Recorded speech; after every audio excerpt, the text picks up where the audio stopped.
19वां अध्याय केदारेश्वर महात्म्य।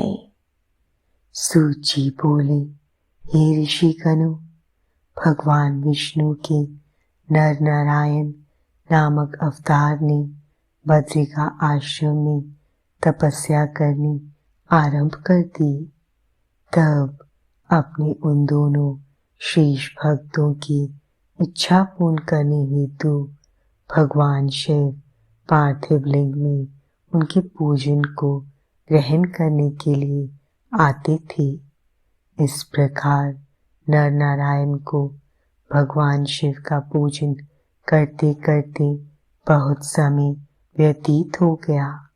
इससे उनकी भक्ति भावना दिन प्रतिदिन प्रबल होती गई और वे शिव जी को प्रसन्न करने हेतु उनका पूजन करते रहे। उनकी उत्तम तपस्या से प्रसन्न होकर भगवान शिव उनके समक्ष प्रकट हो गए और बोले, हे नर नारायण, मैं तुम्हारी आराधना से बहुत प्रसन्न हूँ, तुम मुझसे वर मांगो। भगवान शिव के वचन सुनकर नर नारायण बहुत प्रसन्न हुए और भक्तवत्सल कल्याणकारी शिव को प्रणाम करते हुए बोले, हे देवेश्वर, यदि आप हम पर प्रसन्न हैं तो हमारी प्रार्थना से आप साक्षात रूप में यहाँ सदा विराजमान रहें। उन दोनों के अनुरोध पर देवादिदेव महादेव जी हिमालय के केदार नामक उस तीर्थ में ज्योतिर्लिंग रूप में स्थित हो गए और वह ज्योतिर्लिंग संसार में केदारेश्वर नाम से प्रसिद्ध हुआ। यह लिंग दुख और भय का नाश करने वाला है।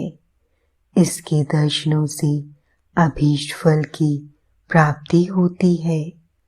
कहते हैं कि जो भक्त शिवलिंग के निकट शिव के रूप में अंकित वेले पर कंकड़ या कड़ा चढ़ाता है, उसे उनके वेले रूप के दर्शन होते हैं तथा सारे पाप नष्ट हो जाते हैं।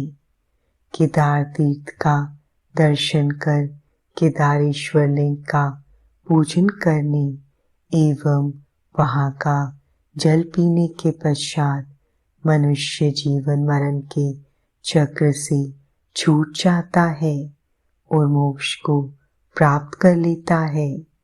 इस प्रकार मैंने आपसे केदारेश्वर ज्योतिर्लिंग महिमा का वर्णन किया।